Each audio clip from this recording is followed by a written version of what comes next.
बोले,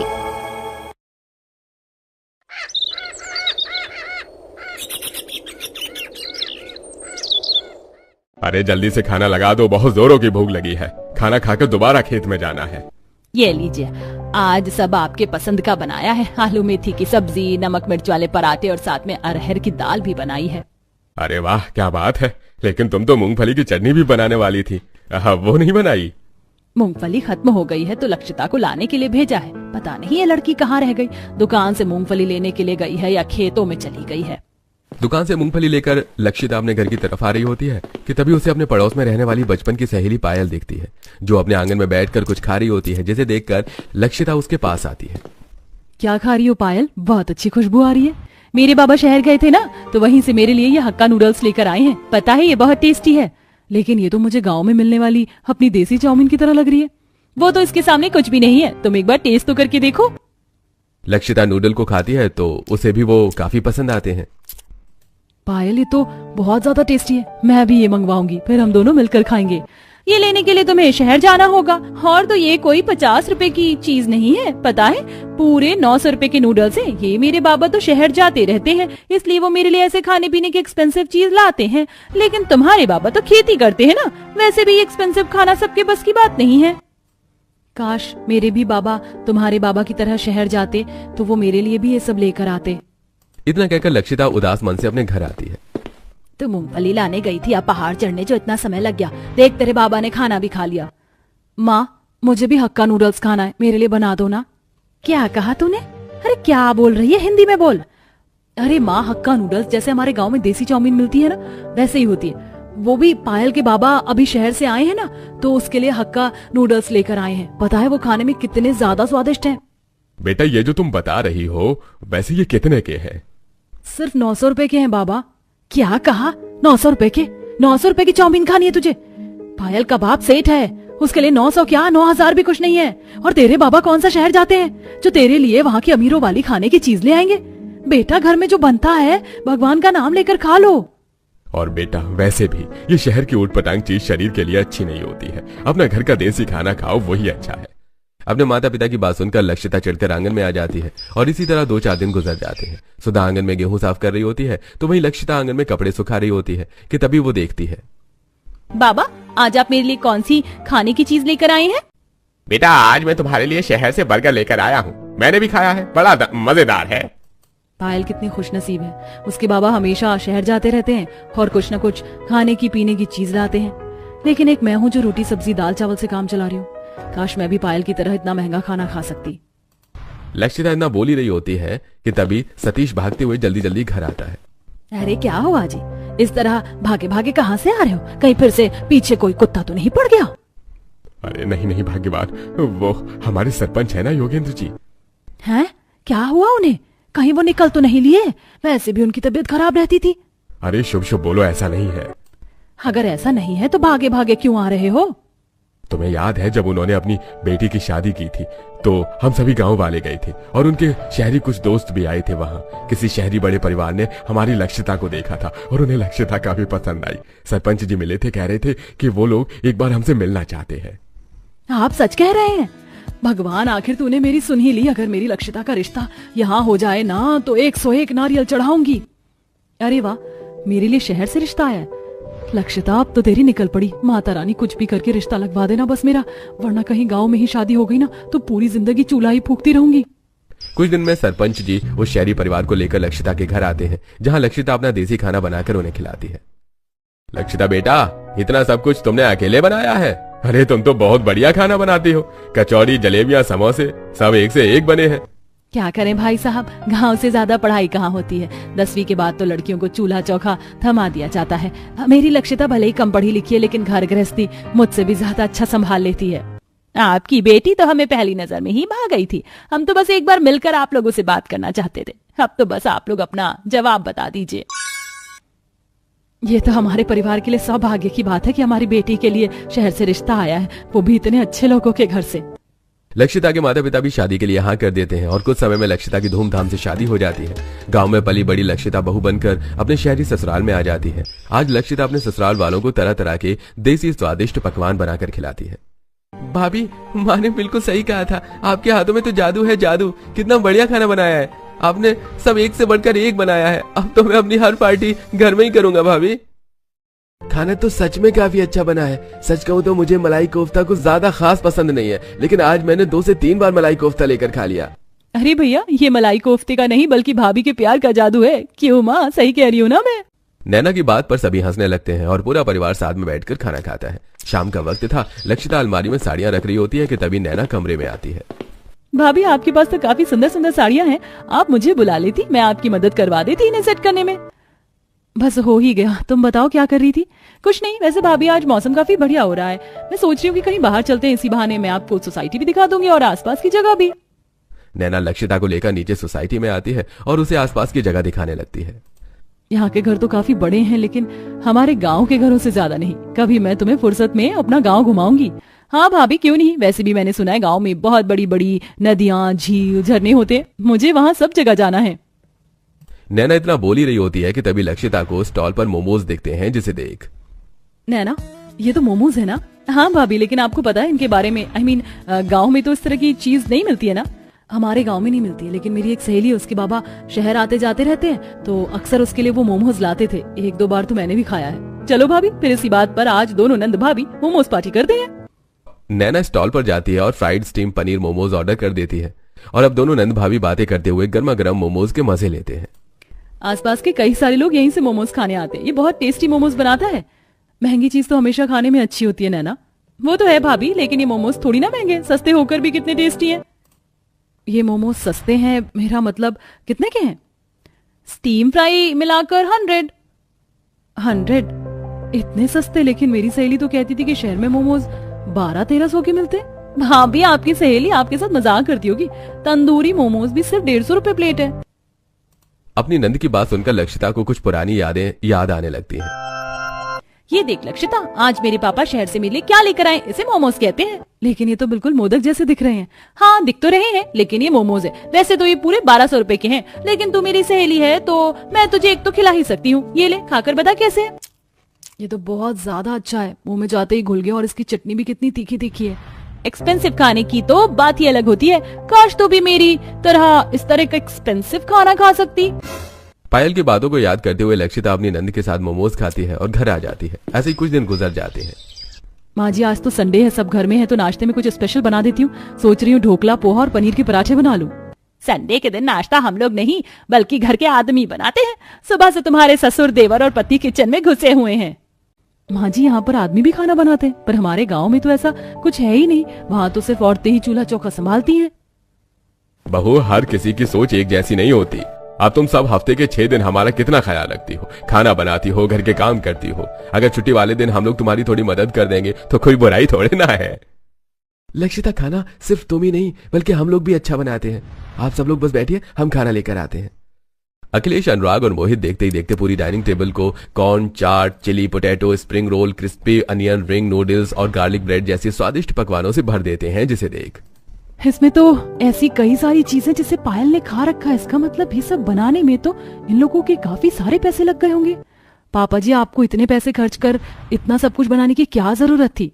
इसमें खर्च की क्या बात है बहू, और इन सबको बनाने में ज्यादा पैसे थोड़ी ना लगे। अरे आधा सामान तो हमारी रसोई में पहले से ही मौजूद होता है। मुश्किल से 200-300 रुपए लगे होंगे। क्या कहा? 200-300? लेकिन इन चिली पोटैटो का दाम तो मुझे पायल ने 600 रुपए बताया था। इतने कम पैसों में इतना सारा एक्सपेंसिव खाना खाते हुए लक्षिता को एक बार फिर से कुछ पुराने पल याद आने लगते हैं। माँ, मुझे भी पायल की तरह एक्सपेंसिव और अच्छा अच्छा खाना खाना है। मैं रोज रोज की दाल रोटी नहीं खाऊंगी। बेटा, एक काम कर, पायल के माँ बाप से बात कर और उन्हें बोल कि तुझे गोद ले ले, क्योंकि वही तुझे अमीरों वाला महंगा खाना खिला सकते हैं। घर में जो बनता है चुपचाप से खाना है तो खा, वरना मत खा। माँ तो बेफालतू में ही पैसों का ताना देती थी, लेकिन यहाँ तो 200-300 रुपए में भी इतना सब कुछ खाने को मिल गया। इसी तरह सब अब कुछ दिन गुजर जाते हैं और आज गांव में लक्षिता के माता पिता और उसका भाई उससे मिलने के लिए आते हैं। संगीता अपने समधन समधी के लिए पूरी टेबल को तरह तरह के महंगे और स्वादिष्ट खाने से भर देती है, जिसे देख। अरे बेटा, हम लोगों में बेटी के ससुराल का पानी भी नहीं पीते हैं और यहाँ तेरी सास ने कितना सब कुछ लाकर रख दिया है। इतने पैसे खर्च करने की क्या जरूरत थी? 2-3 हजार तो आराम से लग गए होंगे ना। ये सब गांव की बातें हैं, शहर में ऐसा नहीं होता। और कहीं नहीं लगे 2-3 हजार रुपए, सब कुछ 500-600 का ही है। खा लो आप। वैसे बेटा एक चीज के लिए तो मैं बहुत खुश हूँ, तुझे वैसा ही ससुराल मिला जैसा तू चाहती थी। अपनी सहेली को देख देख कर तेरा भी मन करता था ना इस तरह के अमीरों वाले खाने को खाने का। दीदी मैंने सोचा था जब शहर जाऊंगा तो जरूर एक बार बर्गर खाऊंगा, मुझे भी यहाँ का बर्गर खाना है। क्यों नहीं छोटे, शाम को चलते हैं, बर्गर के साथ साथ तुझे पिज्जा भी खिलाऊंगी। अपनी बेटी को खुश देख सुधा और सतीश भी मनी मन काफी खुश होते हैं। तो वहीं लक्षिता अपने भाई और नंद के साथ बर्गर किंग जाती है, जहां वो अपने भाई को जी भर के बर्गर खिलाती है। और इसी तरह अब कुछ दिन गुजर जाते हैं। अरे लक्षिता तुम तैयार नहीं हुई? लेकिन क्यों, हमें कहीं जाना है क्या? एक नंबर की बुला करो तुम, मैंने कहा था ना आज हमें बाहर जाना है शाम में। चलो जल्दी से तैयार हो जाओ। काफी टाइम बाद अनुराग लक्षिता को आज काफी सारी जगह पर घुमाने ले जाता है। कभी वो लोग मूवी देखते हैं तो कभी साइंटिफिक म्यूजियम। ऐसा लग रहा है किसी जादुई नगरी में आ गई हूँ। यहाँ कितनी अनोखी अनोखी चीजें। आज तुमने सिर्फ एक दो जगह ही देखी है, तुम देखना नेक्स्ट टाइम मैं तुम्हें इससे भी अच्छी जगह लेकर जाऊंगा। काफी घूमने फिरने के बाद अब अनुराग लक्षिता को लेकर KFC आ जाता है, जहाँ दोनों आराम से बर्गर एंजॉय करते हैं। लक्षिता लगता है तुम्हें रेड सॉस के साथ ये चिकन नगेट्स और बर्गर कुछ ज्यादा ही पसंद आ गया। मेरी सॉस भी तुमने खत्म कर दी। क्या करूं अनुराग, ये सब बहुत टेस्टी है। आपने सिर्फ 600 रुपए में इतना सब कुछ खाने का ले लिया, वरना मुझे तो लगा था कि ये काफी एक्सपेंसिव खाना होगा। कभी घर में कभी बाहर से ऑर्डर करके तो कभी अपने ससुराल वालों के साथ बाहर जाकर लक्षिता एक्सपेंसिव खाने को काफी एंजॉय करती है। इसी तरह अब कुछ दिन गुजर जाते हैं। भाभी आज मैंने चीज केक ऑर्डर किया है, आप इसे प्लेट में डालकर ले आइए, मैं जब तक चेंज करके आ जाती हूँ। लक्षिता प्लेट में चीज केक रखकर बाहर डाइनिंग टेबल की तरफ लाई रही होती है कि तभी गलती से लक्षिता से केक की प्लेट छूटकर नीचे गिर जाती है और सारा केक जमीन पर बिखर जाता है। तभी नैना भी आ जाती है। नैना मुझे माफ कर देना, मैंने तुम्हारा इतना महंगा केक खराब कर दिया। अरे भाभी माफी मांगने की क्या जरूरत है, सिर्फ केक ही तो गिरा है और ये इतना भी महंगा नहीं था, सिर्फ 700 रुपए का था। मैं दूसरा ऑर्डर कर लेती हूँ। महंगे केक का नुकसान करने के बावजूद भी नैना लक्षिता से कुछ नहीं कहती। तो वहीं लक्षिता को एक बार फिर पुराने पल याद आने लगते हैं। पायल, मैंने जानबूझकर पेस्ट्री नहीं गिराई और जितना मुझे पता ये सिर्फ 30 या 40 रुपए की होगी। तुम कहो तो मैं तुम्हें इसके पैसे दे देती हूँ। एक पेस्ट्री का टुकड़ा पूरे 300 रुपए का था। ये कोई ऐसी वैसी पेस्ट्री नहीं है, मेरे पापा शहर से लेकर आए थे। ये एक्सपेंसिव है, तुम्हें एक्सपेंसिव का मतलब भी पता है? समय बीतने के साथ साथ अब एक्सपेंसिव खाना खाने के साथ साथ लक्षिता खुद भी तरह तरह की एक्सपेंसिव खाने घर में ही बनाने लगी थी। फाइनली आज मैंने बिना जलाए ओवन में पिज्जा बना ही लिया। काफी सारी चीज बनानी सीख ली है मैंने, अब तो सबको मैं ही बनाकर खिलाऊंगी। यूं ही कुछ समय गुजरता है और अब लक्षिता कुछ दिनों के लिए अपने गांव मायके आती है। कितने समय के बाद हमारी लक्षिता घर आई है। हाँ, सब कुछ हमारी बेटी की पसंद का ही बनना चाहिए। सोच रही हूँ कि मनपसंद मटर पनीर की सब्जी, पूरी और पुलाव बना लेती हूँ और साथ में खीर भी। माँ आज आप आराम करिए, खाना मैं बना लूंगी। मैं सोच कर आई हूँ कि आज मैं आप सभी को अपने हाथ का Manchurian, chilli potato, noodles, garlic bread और हाँ कुकर में केक भी बनाकर खिलाऊंगी। लेकिन दीदी ये सब तो बहुत महंगा खाना होता है, इन्हें बनाने के लिए तो काफी पैसे लगेंगे ना? अरे नहीं छोटू, इन सबको बनाने का लगभग सारा सामान हमारे घर में ही है और जो थोड़ा बहुत मुझे जरूरत का लगा मैं लेकर आ गई हूँ। देखते देखते लक्षिता घर में रखी हुई सारी चीजों का इस्तेमाल कर तरह तरह के टेस्टी डिशेस बनाती है, जिसे देख उसके माता पिता काफी हैरान होते हैं। और जब सारा खाना बनने के बाद लक्षिता के मायके वाले उसे चखते हैं तो अरे बेटा, तो इसी महंगे खाने को खाने के लिए हमसे कितना बोलती थी, लेकिन ये तो घर के सामानों से ही कितनी आसानी से बन गया और ज्यादा मेहनत भी नहीं लगी। मुझे तो लगता था कि ये सारा खाना 1000-2000 में बनेगा, लेकिन मेरी बेटी ने तो इतने कम पैसों में इतना सब कुछ बना लिया। लेकिन तेरी वो सहेली पायल तो इनके काफी ज्यादा दाम बताती थी ना। अरे माँ, पायल से याद आया, मैं तो जब से आई हूँ उससे मिली ही नहीं। उससे मिलकर आती हूँ और साथ में उसे भी ले आऊंगी। मैंने इतना सब कुछ बनाया है, उसे भी खिलाऊंगी। लक्षिता जल्दी से अपनी सहेली पायल के पास जाती है, जहाँ हमेशा की तरह आज भी पायल अपने आंगन में बैठे बैठे लजानिया खा रही होती है। पायल जैसी लक्षिता को देखती है। अरे लक्षिता, तू बड़े दिनों बाद आई है। शहर जाकर तो तू मुझे भूल ही गई, और भूलेगी भी कैसे नहीं, वो शहर जो है। अरे नहीं यार, तुझे भी भला मैं कभी भूल सकती हूँ क्या? लगता है आज भी काका तेरे लिए शहर से कुछ स्पेशल लेकर आए। हाँ, इसे लजानिया बोलते हैं। तू भले ही शहर में है, लेकिन मुझे नहीं लगता कि तूने इसे खाया होगा। पता है ये पूरे 2000 की डिश है। अच्छा, ये इतनी महंगी है? वैसे मैंने घर पर कुछ बनाया है, सोचा तुझे भी खिला दूं। चलना मेरे साथ। वैसे इतनी महंगी डिश के सामने तेरा बनाया हुआ देसी खाना कुछ खास तो होगा नहीं, पर फिर भी तूने इतने प्यार से बनाया तो खा लूंगी। लक्षिता पायल को अपने घर लेकर आती है, जहाँ पायल देखती है कि बड़े से मैट पर तरह तरह की वही डिशेस हैं जो वो लक्षिता को महंगे दाम बताकर खाती थी। अरे लक्षिता, तूने तो मुझसे कहा था कि तूने अपने हाथों से कुछ बनाया है, लेकिन ये सब तो बाहर से लाया हुआ है। जरूर तेरे पति ने तुझे पैसे दिए होंगे, वरना इतना सब कुछ महंगी चीज तू कैसे खरीद पाती? ये मैंने खरीदी नहीं है बल्कि घर में बनाई है, और इसमें मेरे कुछ खास ज्यादा पैसे भी खर्च नहीं हुए हैं। मुश्किल से 400 से 500 रुपए लगे होंगे। क्या कहा तूने? 400 से 500? मजाक मत कर, इतनी सस्ती थोड़ी ना चीज होती है ये सब। एक्सपेंसिव खाना है। एक्सपेंसिव का मतलब तो तुझे पता ही है ना। पायल, मुझे अच्छे से एक्सपेंसिव का मतलब पता है। तू हमेशा मुझसे झूठ बोलती रही। तेरे बाबा 100 रुपए की चीज लाते थे और तू मुझे 1000 रुपए बताती थी। ये सब तो तू मुझे नीचा दिखाने के लिए करती थी ना, क्योंकि हम पैसों के मामले में तेरे जितने अमीर नहीं है। मुझे नहीं पता था कि तू भी और अमीर घमंडी लोगों में से एक ही है। मैं तो तुझे हमेशा से अपना अच्छा दोस्त मानती थी। तेरी इन्हीं हरकतों की वजह से मैं बार बार आकर माँ बाबा को एक्सपेंसिव खाने के लिए परेशान करती थी। लेकिन शादी के बाद मुझे सब पता चल गया कि क्या एक्सपेंसिव है और क्या नहीं। अरे दोस्तों में तो एक दूसरे का भरोसा जीता जाता है, लेकिन बेटा तुमने तो मेरी बेटी का भरोसा ही तोड़ दिया। वैसे ये कोई इतनी बड़ी बात भी नहीं है, लेकिन झूठ बोलकर नीचा दिखाना तो सही नहीं है ना। ये सब सुनकर पायल को काफी शर्मिंदगी महसूस होती है और वहां से चली जाती है। इसी के साथ लक्षिता को अब ये बात समझ में अच्छे से आ चुकी थी कि जरूरी नहीं है कि हमेशा टेस्टी और अच्छा दिखने वाला खाना एक्सपेंसिव ही हो। कम पैसों और घर की चीजों का इस्तेमाल करके भी हम एक्सपेंसिव खाने को घर में ही बनाकर खा सकते हैं।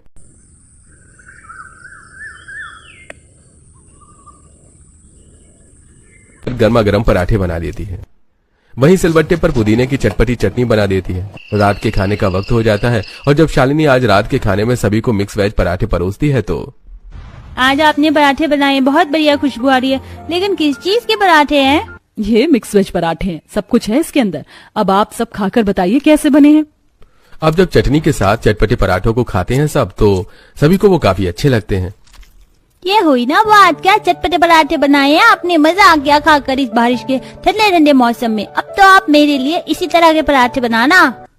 बच्चे सही कह रहे हैं शालिनी, ऊपर से जो तुमने तीखी चटनी बनाई है ना, क्या बताऊं, दिल खुश हो गया। दाल चावल खाकर मेरा तो खाने पर से ही मन उठ गया था, पर अब तो मन कर रहा है कि सारे पराठे मैं अकेले ही खा जाऊं। सभी शालिनी के बने हुए चटपटे मिक्स वेज पराठे की काफी तारीफ कर रहे होते हैं कि तभी वहां पड़ोसन अमृता आती है। अरे मैं तो यहाँ तुमसे हल्दी मांगने के लिए आई थी और तुम्हारे घर पर तो आज पराठों की पार्टी चल रही है। वैसे खुशबू तो बढ़िया आ रही है। किस चीज के पराठे हैं? मिक्स वेज पराठे बनाए हैं, ले तू भी चख ले। अमृता भी जब मिक्स वेज पराठा खाती है तो क्या पराठे बनाए हैं तुमने? सुबह से जी सा खराब हो रहा था, लेकिन इन्हें खाकर दिल खुश हो गया। मैं तो कह रही हूँ अपना दाल चावल छोड़कर तुम पराठे क्यों ना बेचने लगो। वैसे भी बारिश का मौसम है और ऐसे मौसम में तो ऐसी चटपटी चीज खाने का बड़ा ही मन होता है। इतना कहकर अमृता चली जाती है तो वहीं अमृता की बात को सुनकर वैसे बातों में अमृता कह तो सही बात रही थी। लोग हमारे दाल चावल इसीलिए नहीं खरीदते क्योंकि वो चटपटे नहीं है, पर अगर हम बारिश के मौसम में तेरे बनाए हुए ये चटपटे पराठे बेचेंगे तो मुझे पूरा यकीन है कि लोग इसे जरूर खाने आएंगे। माँ, दादी माँ ठीक कह रही है। हमारे स्कूल के बाहर जितनी भी चटपटी चीज बिकती है ना, उन पर काफी भीड़ होती है। अगले दिन विनोद फिर से ढेर सारी सब्जियां लेकर आता है, जिसे छांटकर शालिनी साफ सब्जियां अलग कर लेती है और अब अपने उस दाल चावल के ठेले पर मिक्स वेज पराठे बनाने की सारी तैयारी करके अपने सास के साथ ठेला लेकर चल पड़ती है। अरे अब तो आप लोगों ने भी पराठे का काम शुरू कर लिया, लेकिन क्या ही फायदा, सामने जो पराठे बेचने वाला था अब तो उसका काम भी अच्छे से नहीं चल रहा है। रोज वही आलू प्याज के पराठे खाकर अब तो मन सा भर गया है। लेकिन ये मामूली आलू प्याज के पराठे नहीं है, ये मिक्स वेज के पराठे हैं। गाजर मटर गोभी आलू प्याज सब है इसमें, और तो और तीखी चटपटी चटनी के साथ। अरे तारीफ तो आपने कुछ ज्यादा ही कर दी, तो खिला दीजिए पराठा। खाकर देखते हैं कि कैसे चटपटे मिक्स वेज पराठे हैं ये। शालिनी अब लोई लेकर उसे बेलकर उसके अंदर चटपटी मिक्स वेज की स्टफिंग भर देती है और जल्दी से तवे पर गर्मा गर्म सेकती है। तो वहीं सुलोचना प्लेट में 2 से 3 तरह की अलग अलग तीखी चटपटी चटनी के साथ जब उस ग्राहक को पराठा देती है तो अरे बहन जी, बिल्कुल सही कहा था आपने। इस हल्की हल्की बारिश में मिक्स वेज पराठे खाकर मजा आ गया। ये तो सच में काफी चटपटे हैं, मजा आ गया। एक और लगा दीजिए। उस कस्टमर को इतना तारीफ करता देख आसपास के कुछ और लोग पराठे खाने के लिए आते हैं और जब वो लोग भी इस बारिश के मौसम में गर्मा गर्म मिक्स वेज चटपटे पराठे खाते हैं तो अरे भाई, मैंने तो आज सिर्फ आलू प्याज के पराठे ही खाए थे, पहली बार मिक्स वेज पराठे खा रहा हूँ। पता नहीं था कि ये इतने टेस्टी भी हो सकते हैं। अरे भाई, हल्की हल्की बारिश, ठंडा मौसम और ये चटपटे पराठे, बढ़िया कॉम्बिनेशन है। अब तो मैं रोज पराठे खाने आऊंगा। ग्राहकों की इतनी तारीफ और अपने पहले ही दिन में 800 से 900 रुपए की कमाई करके दोनों सास बहू काफी खुश होती हैं और अब इसी तरह वो रोज अपना मिक्स वेज पराठे का ठेला लगाती हैं। पता है, प्रेगनेंसी की हालत में हमेशा कुछ चटपटा तीखा खाने का मन करता है, लेकिन हर चीज सोच समझ कर खानी पड़ती है। लेकिन आपके पराठे ऐसे नहीं है। टेस्ट के साथ साथ इसमें इतनी सारी सब्जियां हैं कि ये तो मेरे लिए हेल्दी हैं। पर आप ज्यादा तीखी चटनी मत खाइए, ये वाली चटनी ट्राई करिए। ज्यादा तीखी तो नहीं है लेकिन टेस्टी है। कोई ग्राहक ठेले पर तो कोई ग्राहक गर्मा गर्म पराठे लेकर सामने पार्क में बैठकर खाता जिसे देख और भी कई सारे लोग दोनों सास बहू के ठेले पर इस बारिश के मौसम में पराठे खाने आते। तो वहीं कई सारे लोग पैक करवाकर अपने घर भी ले आते हैं। जब से शरीर ने बुढ़ापे की सीढ़ी पर कदम रखा है तब से कुछ खाने में अच्छा ही नहीं लगता था, लेकिन ये पराठे बेटा कहाँ से लाया है? ऐसे चटपटे पराठे खाकर तो मजा आ गया। अरे माँ, पास ही में एक सास बहू मिक्स वेज पराठे बेचती है, बड़े ही मजेदार होते हैं। आपसे जब भी आपका मन करे तो बताना, ले आया करूंगा मैं। धीरे धीरे दोनों सास बहू के मिक्स वेज पराठे आसपास की जगह पर काफी फेमस होने लगे थे। तो वहीं विनोद भी अब आए दिन सब्जी लेकर आता था। ये लो, आज तो ज्यादातर इसमें साफ सब्जी है। और ये क्या, तुम अकेले ही सिलबट्टे पर सारी चटनी पीस रही हो? एक काम करो, तुम सब्जी साफ कर लो, मैं चटनी पीस देता हूँ। जहाँ विनोद अपनी बीवी की मदद करते हुए सिलबट्टे पर चटनियां पीसता है, तो वहीं मेघा भी अपनी भाभी की मदद करते हुए सब्जियां साफ करती है। और ऐसे ही कुछ दिन गुजर जाते हैं। बाहू, पहले तो तू सभी सब्जियों को मिलाकर एक ही भरवा बनाती थी, लेकिन अब तो तू अलग अलग भरवा बना रही है। माँ जी, कल कुछ ग्राहक आए थे, उनमें से कुछ को सिर्फ मटर के पराठे चाहिए थे तो कुछ को गाजर के, इसीलिए मैं मिक्स स्टफिंग के साथ अलग अलग सब्जियों की भी स्टफिंग बनाकर रख रही हूँ। चल सही है, मैंने भी आज काफी सारा आटा गूंथ लिया, वरना कल तो कम पड़ गया था। जहाँ पहले आसपास की जगह पर ही इन दोनों सास बहू का चटपटा मिक्स वेज पराठा फेमस था, तो वहीं लोग दूर से इनके पराठे खाने के लिए आने लगे थे। और आसपास की फैक्ट्री ऑफिस से भी दिन में लंच के समय इनके पास काफी अच्छे ऑर्डर आ जाते थे। यार, तुमने तो मेरे काफी पैसे बचा लिए, वरना पहले जब भी इस बारिश के मौसम में पराठे खाने का मन करता था तो बार बार मुड़थल जाना पड़ता था। मैंने तो पहले कहा था कि यहाँ के पराठे बेस्ट है। देख कितना बढ़िया मौसम हो रहा है, ऊपर से ये हल्की हल्की बारिश, ऐसे मौसम में ऐसे गर्मा गर्म चटपटे पराठे हो जाए तो और क्या ही चाहिए है? जैसे जैसे दिन गुजरते हैं वैसे वैसे अब दोनों सास बहू के ग्राहक बनने के साथ साथ कमाई भी काफी ज्यादा बढ़ने लगती है। इतनी बढ़िया पराठे कैसे बना लेती हैं? पता है, आपकी पराठे की वजह से आज हफ्ते में दूसरी बार हमने कोचिंग बंक की है। हमें भी आपके जैसे पराठे बनाने सीखने हैं, फिर हम भी ऐसे ही ठेला खोलेंगे। भगवान करे तुम हमसे भी बढ़िया पराठे बनाओ, लेकिन ये उम्र तुम्हारी पढ़ने लिखने की उम्र है और हम यहाँ सुबह से लेकर शाम तक होते हैं, तो इस तरह पढ़ाई छोड़ने की जरूरत नहीं है। पढ़ाई करने के बाद भी तुम दोनों यहाँ आ सकती हो। कुछ ही वक्त में दोनों सास बहू काफी पैसे इकट्ठा कर लेती हैं, जिनसे वो सबसे पहले अपने घर की मरम्मत करवाती हैं। तो वहीं दोनों बच्चों के स्कूल की फीस भी भरती हैं और बाकी बचे हुए पैसे विनोद को दे देती हैं, जिससे वो एक बार में सेठ महेंद्र का सारा कर्जा और ब्याज चुका देता है। इतने कम वक्त में इतने सारे पैसे कहाँ से आए? हाँ, और किसी और से कर्जा लेकर तो मुझे नहीं दे रहा है? नहीं सेठ जी, ये तो मेरी बीवी और माँ की मेहनत की कमाई है। अब मैंने आपके सारे पैसे चुका दिए हैं और इस महीने का ब्याज भी दे दिया है। सारा कर्ज चुका देने के बाद अब विनोद भी अपनी माँ और पत्नी के साथ उसकी मदद करता है। कुछ दिनों में दोनों सास बहू एक दुकान ले लेते हैं, जिसमें वो टेबल कुर्सियों का भी बंदोबस्त करते हैं। और अब इसी तरह मेहनत करते हुए समय बीतने के साथ साथ दोनों सास बहू के मिक्स वेज पराठे काफी ज्यादा फेमस हो जाते हैं।